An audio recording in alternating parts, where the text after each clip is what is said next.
Merci. Je vais monter là, voilà. Alors, je vais me mettre un timer parce que je vais respecter le temps de mes collègues qui sont après moi. Voilà. Hop là. Donc effectivement, merci Fabien, ça me fait vraiment plaisir de revenir effectivement à la School. Ça fait pas mal de temps. C'est un plaisir vraiment intense. Je vais effectivement vous parler d'écosystème d'usage et de preuves dans l'innovation. Et pour ça, j'ai souhaité prendre un projet qui me tient à cœur, à la fois parce que c'est un projet d'envergure avec un client magique, vous l'avez vu, c'est le groupe Decathlon. Et ce projet, c'est un projet à fort enjeu d'innovation et qui a été piloté par les process du design. Et c'est ce que je trouve assez intéressant et ce que je voudrais partager avec vous. Alors, le sujet, c'est Michel Abalea, l'ancien président de Decathlon, en février 2016, annonce à l'ensemble de ses employés que Decathlon va faire sa 3e révolution. Alors la toute première, on la connaît tous, hein, c'est la création de l'enseigne, c'est-à-dire tous les sports sous un même toit. Auparavant, il y avait des magasins spécialisés, mais il n'y avait pas de grande surface entre guillemets de sport. La 2e révolution de Decathlon, c'est la création des marques passion, donc des marques de sport du groupe Decathlon. On connaît Tribord, on connaît Quechua, voilà, on en connaît plein. Et puis donc il annonce la 3e révolution, qui est de devenir la première société plateformique de France. Alors qu'est-ce que ça veut dire, la première société plateformique de France? C'est qu'il fait un constat qui est tout simple, qu'on a à peu près tous fait, c'est que pour pratiquer du sport, il ne faut pas simplement un équipement, il faut un équipement plus un service. Alors certes, si vous achetez des baskets, vous pouvez aller courir tout seul dans la rue, ça n'a pas de problème. Si vous achetez une raquette de tennis, à moins que vous ayez votre propre terrain de tennis, ça va être compliqué, il faut louer 1 heure de terrain. Donc il y a une logique servicielle associée évidemment à un équipement. Decathlon s'est essayé à cette pratique servicielle et ça a été un échec. Et il fait un constat en 2 points. Il dit mais oui, on n'a pas réussi pour 2 raisons. On est les champions de la conception de produits. On est fondamentalement, notre ADN, c'est la conception de produits, l'identification des usages. On est très proche des pratiques, ça on sait très bien faire. Par contre, le service, c'est pas le même ADN déjà, premièrement. Et deuxièmement, le service est quelque chose qui est ancré sur le territoire. Ça peut pas être centralisé sur un espace. C'est ancré sur le territoire, ça veut dire quoi? C'est que si je fais du trek en Nouvelle-Zélande, c'est pas Decathlon qui va me dire quel est le meilleur spot pour aller faire du trek. C'est ceux qui habitent en Nouvelle-Zélande. Évidemment, c'est empreinte sur le territoire. Et donc la question, c'est de dire comment est-ce que l'on crée une plateforme qui va fédérer l'ensemble de ces pratiques sportives. Et ce que propose Michel Abalea à l'époque, c'est de dire, donc ça c'est vraiment, il pose la vision, on va devenir la première société plateformique de France, c'est-à-dire que nous, Decathlon, on va mettre à disposition de l'ensemble des pratiquants de sport toutes nos données produits, toutes les données produits, le matériau, les 3D, absolument tout, et tous ceux qui veulent venir greffer du service dessus sont les bienvenus. Et tout ça devrait fédérer une communauté importante pour, évidemment, encore augmenter la pratique sportive. Voilà, donc il pose la vision, sauf qu'une fois qu'il dit ça, c'est bien beau, c'est comment on fait. Et donc on passe à la 2e étape, qui est l'expérimentation. L'expérimentation, c'est essayer de voir comment est-ce qu'on met en œuvre cette plateforme, et surtout, comment est-ce que chacun trouve sa place. C'est quoi le gagnant-gagnant de l'ensemble des acteurs? Et pour le coup, puisque c'est Decathlon qui lance l'initiative, c'est quoi la place prépondérante que peut prendre Decathlon dans un écosystème d'usage? On voit bien aujourd'hui un Doctolib, la place qu'il a pris dans les données de santé et autres. Et la question, c'est dans l'écosystème du sport, c'est quoi l'élément clé qui va faire que Decathlon va devenir un acteur incontournable? Pour ça, il faut visualiser cet écosystème. Mais avant de le visualiser, évidemment, il faut l'imaginer. Ça paraît évident. Je disais que c'était 3e révolution telle que l'exprime Michel Abalea. Donc 3e révolution, ça veut dire qu'il y a des enjeux majeurs pour toute l'entreprise. C'est pas juste une pratique sportive. Et donc il va évidemment falloir apporter les preuves que le chemin qu'on prend est le bon. Et c'est là où on va commencer à rentrer dans le processus design. Qu'est-ce que fait Michel Abalea? Il demande à 13 sports, parmi les 40 et quelques sports qu'il y avait à l'époque chez Decathlon, d'expérimenter chacun sur leur pratique sportive. Qu'est-ce que pourrait être un Decathlon dans 10 ans qui serait devenu une plateforme ouverte? Donc c'est l'expérimentation, lui, donne juste une fois de plus la vision. Et l'idée, c'est de voir qu'est-ce qu'il faut qu'on fasse pour finalement trouver les conditions de réussite pour déployer ça sur le groupe. Donc une seule contrainte, je l'ai mis ici, intégrer l'idée que Decathlon est devenu une plateforme ouverte. C'est la seule contrainte. Alors, nous, on a la chance, quand je dis nous, je parle de Proofmakers, l'agence que je dirige avec Mathieu Cézanneau, d'être embarqué par Quechua, puisqu'on travaille beaucoup pour cette marque-là, pas seulement, mais beaucoup. Et le grand leader de Quechua, Fabien Brosse, il nous dit, il faut que vous veniez nous aider parce que je voudrais injecter 2 dimensions particulières dans ce challenge. La dimension technologique, c'est quoi les roadmaps technologiques dans 10 ou 15 ans qui peuvent nous permettre de construire cette fameuse plateforme. Ça, c'est pas nous, on sait pas faire. Pour ce faire, il appelle Valtech, qui est une société canadienne spécialisée dans l'identification de ces roadmaps technologiques. Et puis, nous, on est plutôt spécialistes de l'usage. Et il nous dit, voilà, tous les deux, Valtech et Proofmakers, vous allez nous accompagner dans cette vision à 10 ans de ce que sera la pratique sportive de Quechua si Decathlon est devenu une plateforme.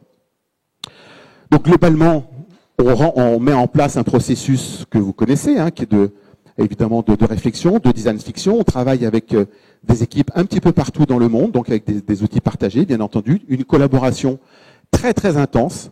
Globalement, on s'enferme pendant une semaine pour essayer d'imaginer finalement cette pratique sportive dans 10 ans. Et surtout, derrière la pratique sportive, qu'est-ce que ça veut dire que Decathlon est devenu une plateforme ouverte, une société plateformique. Donc beaucoup de contenu qu'il faut commencer à structurer. Et puis en fait, on se rend compte que ces fameux écosystèmes, cette fameuse plateforme, elle commence à se dessiner dans notre tête, mais que malgré tout, elle est quand même assez complexe. C'est pas si évident que ça. Il y a plein d'acteurs, il y a plein de dimensions, il y a plein d'interactions, il y a plein de sujets. Je parlais tout à l'heure du gagnant-gagnant. Comment est-ce qu'on définit, comment est-ce qu'on attribue ces logiques de gagnant-gagnant pour tous ces acteurs. Vous voyez évidemment qu'il y a un élément clé au milieu qui s'appelle de l'intelligence artificielle. Ça, on était en 2016. Et puis, si j'y arrive, si on va y arriver. On va pas se laisser dépasser par la technique. Voilà.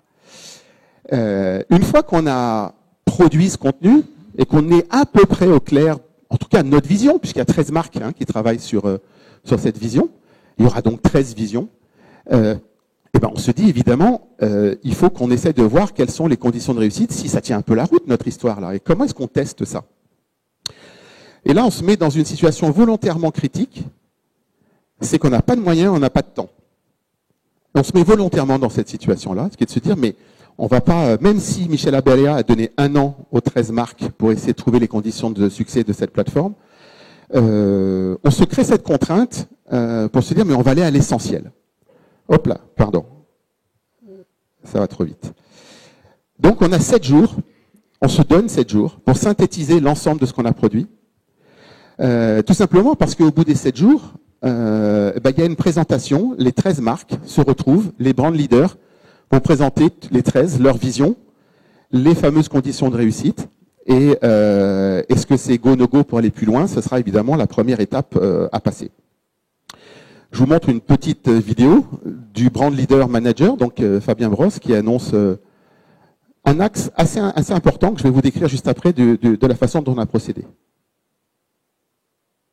Ah, il n'y a pas de son? Ce serait bien qu'il y ait du son. Il n'y a pas de son. Alors du coup, la vidéo, elle n'a pas beaucoup d'intérêt. Nous avons donc créé un randonnée nature pour proposer à nos sportifs des produits parfaitement adaptés à cette pratique. En début d'année, nous décidons donc de lancer la vision du Nature Hiking.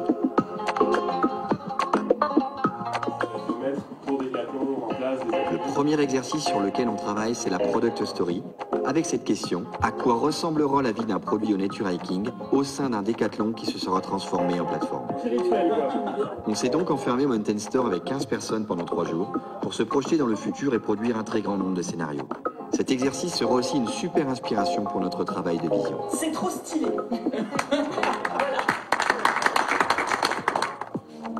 On va manger? Les jours suivants, une équipe réduite a pris le relais pour repartir de toute cette matière et produire une product story dont nous étions tous convaincus. On était fiers du contenu, mais il fallait pouvoir présenter toutes ces idées de façon claire en moins de 5 minutes. Voilà, j'ai arrêté la vidéo ici. En fait, ce qui devient intéressant à ce stade-là, c'est qu'on a tellement de contenu qu'on est convaincu qu'il faut procéder par 2 choses. La première, on a 5 minutes pour présenter tout ça, donc évidemment, il faut hiérarchiser. La deuxième, c'est qu'on voudrait faire une révélation. Parce que si on doit expliquer l'écosystème dans lequel on a pensé, toutes ces interactions sont multiples, c'est relativement complexe. Si on doit les prendre un par un, les expliquer, je pense qu'au bout de 2 minutes, on a perdu tout le monde. Donc l'idée, c'est de se dire, on va créer une narration. Alors on a appelé ça la product story parce que le deuxième sujet, c'est de se dire, il y a tellement d'acteurs qui parlent, qui prend la parole. Est-ce que c'est Decathlon? Mais pourquoi est-ce que Decathlon serait au milieu du sujet? Il y a plein d'autres acteurs hyper importants. Et donc on n'a pas voulu non plus qu'il y ait un acteur qui prenne la parole plus qu'un autre, parce que ça allait lui donner évidemment un poids qui aurait pu être déterminant. Et donc on fait le choix, c'est pour ça qu'on appelle ça la product story, on fait le choix de faire parler un des 3 produits iconiques de la marque Quechua. Il y a la chaussure, il y a le sac à dos et il y a la tente. Donc on fait le choix de faire parler la tente, qui va nous raconter son histoire, ce qu'elle a vécu pendant 10 ans. Et tout ce qu'elle a vécu pendant 10 ans, ça devrait nous permettre de faire la révélation de ce que serait l'écosystème de la plateforme ouverte de Decathlon. Et donc je vous montre, là encore, si tu peux nous mettre le son, ce serait top. Alors, pardon, ça vous connaissez, ce sont tous les artefacts qui nous permettent de concevoir la vidéo. Évidemment, qu'est-ce qu'on a envie de dire, comment est-ce qu'on structure. Avec les moyens du bord, j'ai dit frugal, 7 jours et pas de budget. On fait des fausses applis. L'idée, c'est pas évidemment de développer, l'idée, c'est de donner à voir un potentiel. Et puis voilà, donc c'est là où on devrait avoir du son. Si ça démarre. Ouais. Ah non, ça démarre pas. C'est dommage, c'est la vidéo principale. Ah, on est toujours trahi. Hein. Ouais, tu t'en sors. Merci. I, Tent, will tell you my story.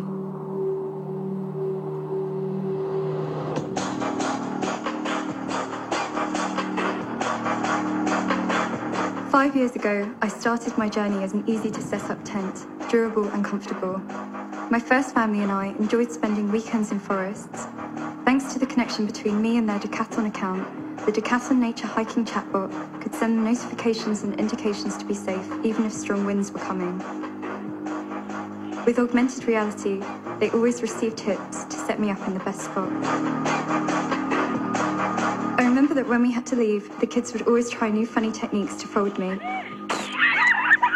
You know kids, they add fun to everything. They make movie clips and social networks go crazy. I think that we created a lot of challenges.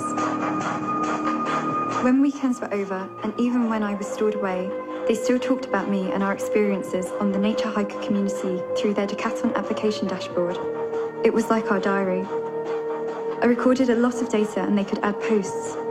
I remember that in one post, they told others that even if the location was perfect, the place was quite noisy because of other hikers. I so learned that the family would be happier if I was soundproof. Data from me and all other tents were automatically processed and insights gathered, evaluated and prioritised to help Decathlon identify new functionalities. When it became clear that so many hikers wanted noise reduction, they set it as a top priority, and because it was a complex project, it was open to a co-creation platform.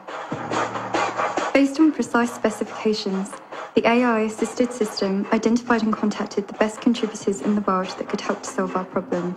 A cash prize to be split between all the best contributors at the end, according to their level of contribution, was established. They started collaborations with several particularly innovative startups, which led to a total of 50% noise reduction. Allowing many collaborators to work on the project at different levels of intensity, the process was accelerated by a matter of months, and my new sisters were installed much faster. Thanks to my 10-year warranty, my family took advantage of the exchange program for a brand new soundproof tent. Back in the store, an NH Sport Leader fixed one of my zippers and I was back on the shelves. Eleanor, a hiker with passion for camping and nature, loved the idea of reducing her ecological impact while purchasing a tent with a story and picked me to join her next adventures. After some good nights out with her, she decided to fashion me so that she was able to observe and photograph birds through my roof. She found inspiration on the Nature Hiker Makers community in the work of Paul, a maker living nearby. They met at the Café de Sport to work on my design with the help of my 3D models. Paul used new materials offered at the NH Maker Studio to sew my opening.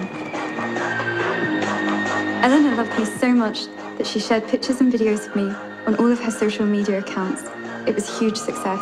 Decathlon's AI content recognition system noticed our popularity, and because everybody wanted to purchase tents like me, proposed to Eleanor to sell the kits on her website using a white label e-commerce platform. Eleanor not only now earns a percentage of each sale of a tent from her page, but has gained a lot of followers. We were so proud. Well, we've talked a lot about me. The truth is, neither me, the family, Eleanor, Paul, nor the nature hiking team members could have had these great experiences without the help of the Nature Hiking Decathlon Central System. Donc voilà, si on avait commencé par ce schéma, je pense qu'on aurait perdu tout le monde. Donc l'idée, c'était de faire cette révélation. Il me reste 5 minutes, donc je vais faire vite pour arriver. Qu'est-ce que ça a produit en fait? Donc voilà, l'écosystème en tant que tel qu'on a imaginé. Et en fait, qu'est-ce que ça a produit? Ça a produit que Quechua a eu une approche différente des 13 autres marques, qui était entre guillemets plus embarquante, plus inspirante. Non pas que les autres marques avaient des choses qui étaient moins bonnes en qualité, bien entendu, mais plus compliquées dans la narration à rentrer. Et en fait, ça a fait la vidéo en fait a été le seul support de présentation, un effet de dingue. Là, je vous ai mis le brand leader de la marque qui nous envoie son texto. Et qu'est-ce que ça a produit? Ça a produit derrière que le Fabien Brosse en question est devenu le porteur et le leader de l'ensemble de la démarche de transformation de la plateforme Decathlon.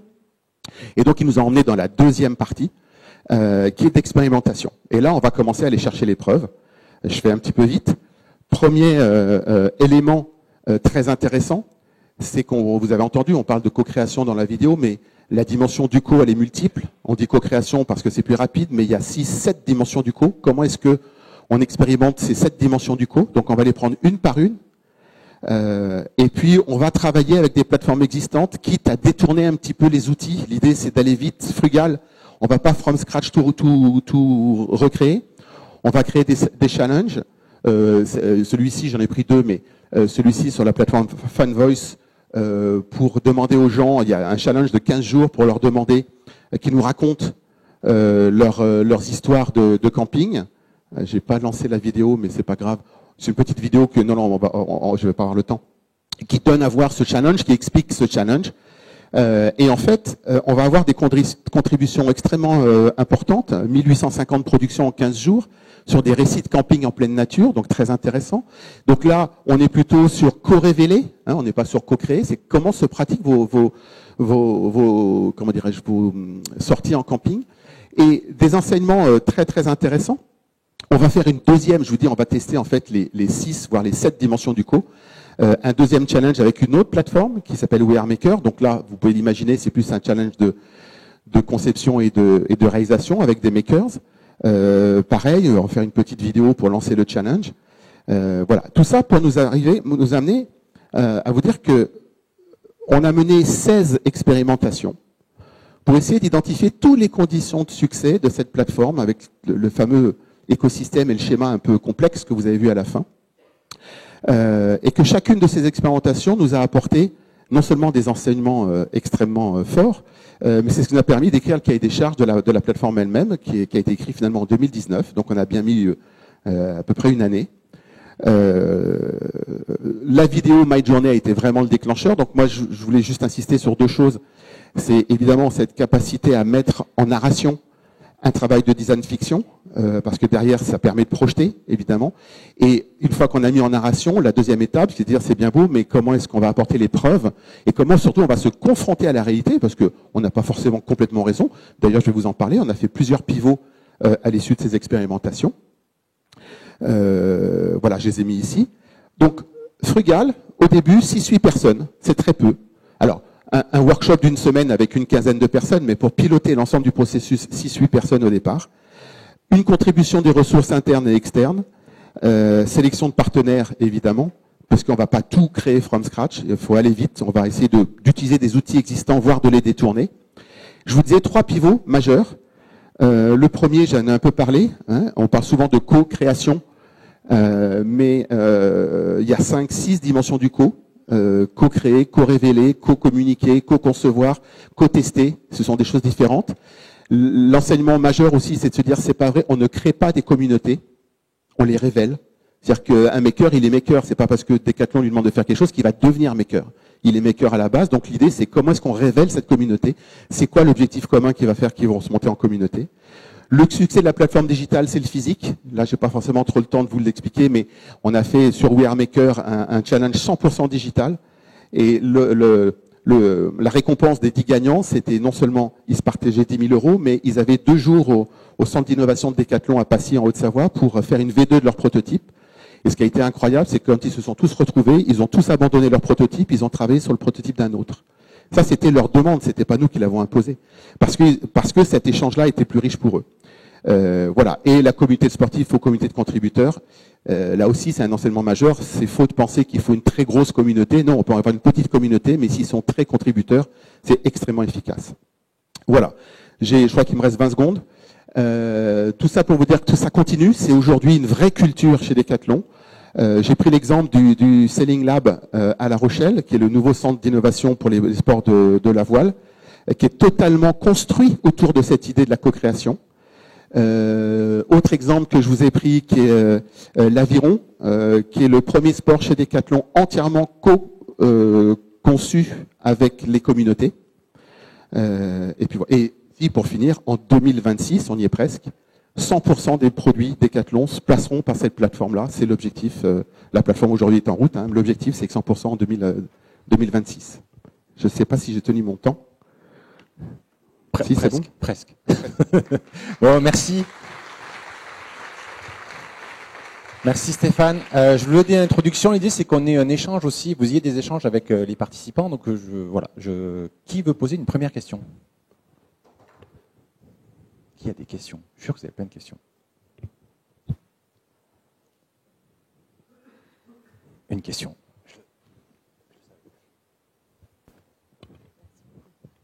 Bonjour, je suis là. Pardon. J'avais vu là-bas, pardon.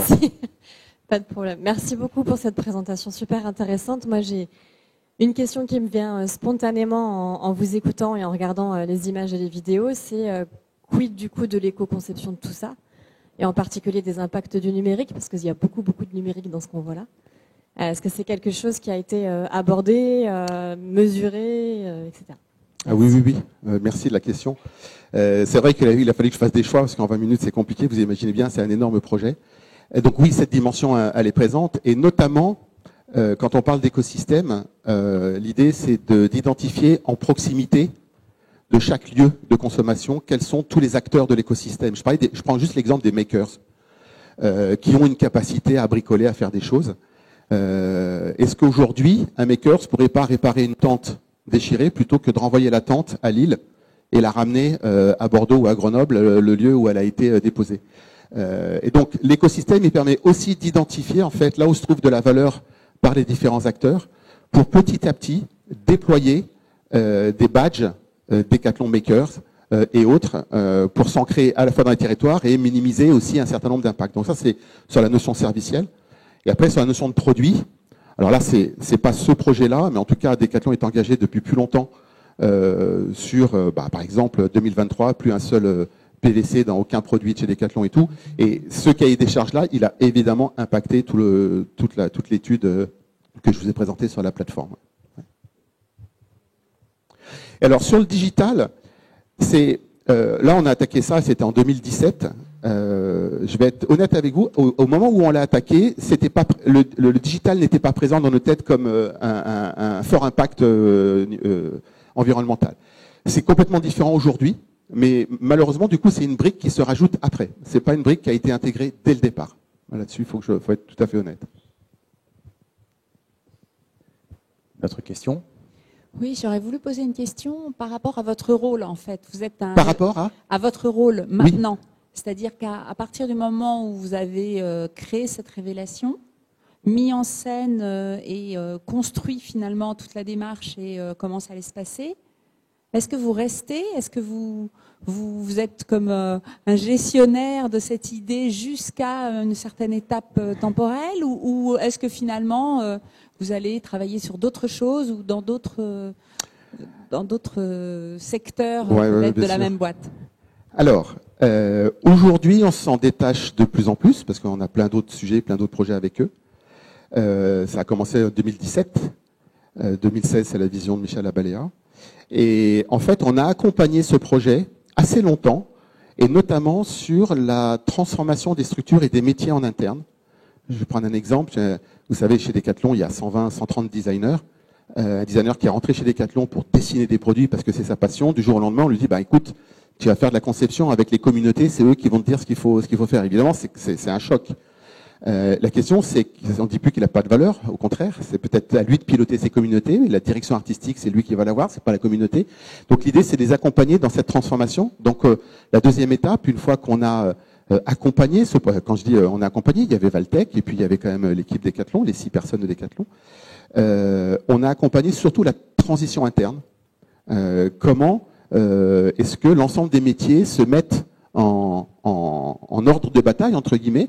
Peut-être que l'élément qui a été le plus compliqué, c'est que pour l'ensemble des acteurs de la conception, donc l'ingénieur, le marketing, le chef de produit, le designer, voire même la communication, comment est-ce qu'on développait les outils ad hoc pour eux pour qu'ils viennent correctement se plugger sur la plateforme en fonction de leurs besoins. Donc derrière, il y a eu plein d'outils à développer, mais c'est plutôt un accompagnement des transformations de métier que le projet lui-même. Après, Fabien Brosse, il a été nommé directeur de la transformation. Il nous a embarqué évidemment avec, mais voilà, nous on a plutôt travaillé sur la transformation interne. Merci beaucoup.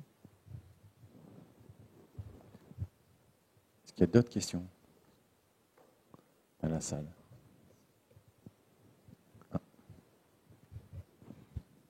Bonjour. Bonjour. Vous avez dit donc vous allez passer donc de la communauté aux contributeurs. Oui. Donc les contributeurs qui vont en fait continuer à entretenir un peu tous cette plateforme. Donc on est dans le système de récompense de ces contributeurs. Comment vous vous projetez en fait et what's next? Oui, bien sûr. Non, mais la question elle est intéressante parce que comme je disais, on est parti avec des idées, des a priori, en disant il faut qu'on ait une communauté énorme. On sera la première communauté de sportifs d'Europe et tout. Et en fait, effectivement, on a beau avoir une communauté, si on n'a rien à leur dire et surtout si eux nous disent rien, elle n'a pas d'intérêt. Donc, on est revenu sur cette idée de dire c'est plutôt une communauté restreinte mais avec une forte contribution d'échange qui a de la valeur. Donc ça, c'est ce qu'on disait. Mais surtout, ce qui nous a permis de comprendre aussi, c'est qu'il fallait donner des règles. C'est-à-dire, qu'est-ce qui fait que je rentre dans une communauté? Qu'est-ce qui fait que je suis reconnu par mes pairs pour être un maker qui peut intervenir sur les sujets de Decathlon? Mais on n'y pense pas souvent, et là, ça a été très important pour nous. 2 autres points. Le premier, vous l'avez cité, c'est quoi le gagnant-gagnant?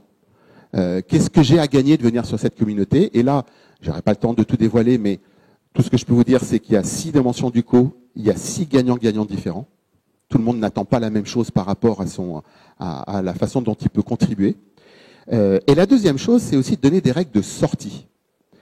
Pourquoi? Parce que quand on est trop longtemps dans une communauté, en fait, on prend des biais qui sont des biais qui s'installent dans cette communauté. Et il faut dire, écoute, c'est génial, tu as contribué. Maintenant, ce serait peut-être bien que tu passes sur une autre communauté parce que tu as un regard qui est pas tout à fait celui qu'on veut pour cette communauté-là, de makers, de révélateurs, de communicants, peu importe. Mais ça, par contre, il faut l'annoncer dès le début. Il faut pas tromper les gens là-dessus. Donc, ça nous a demandé de travailler sur ces règles qui sont comment est-ce qu'on rentre dans une communauté, comment est-ce qu'on contribue à la communauté, comment est-ce qu'on interagit avec la communauté, comment est-ce qu'on définit le gagnant-gagnant de la communauté, et surtout, comment est-ce qu'on définit les règles de sortie de la communauté. Voilà. Et ça, c'est très important. Quand je dis communauté, je parle de ceux qui sont extrêmement actifs.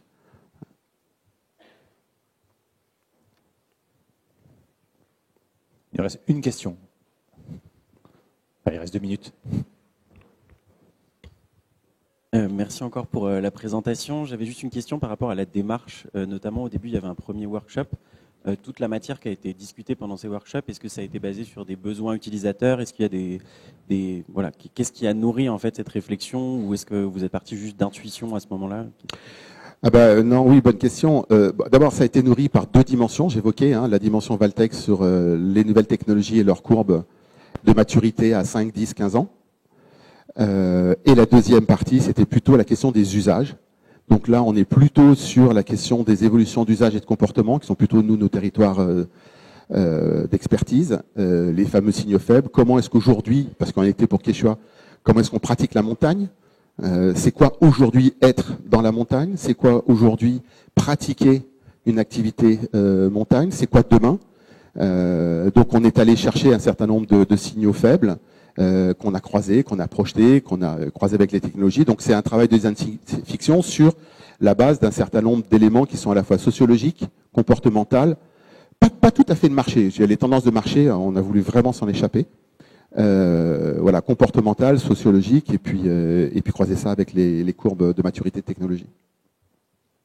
Mais par contre, quand même, une remarque par rapport à votre question qui est intéressante, c'est que à ce stade-là, volontairement, on n'a pas injecté ce que certains appelleraient l'ADN ou la vision de la marque. On est 100% user. C'est-à-dire que là, c'est pas Quechua, c'est comment est-ce qu'on pratique la montagne dans 10 ans. Après, on verra qu'est-ce que Quechua est capable de dire là-dessus, mais pour l'instant, il n'y a pas la dimension de la marque. Si on y met la dimension de la marque, on y met le passé de la marque, et ça commence à mettre un frein qu'on n'avait pas du tout envie d'avoir. Bien, merci. Alors, je sais, encore une fois, c'est un peu frustrant. On va s'arrêter là. Merci à tous. Merci Stéphane.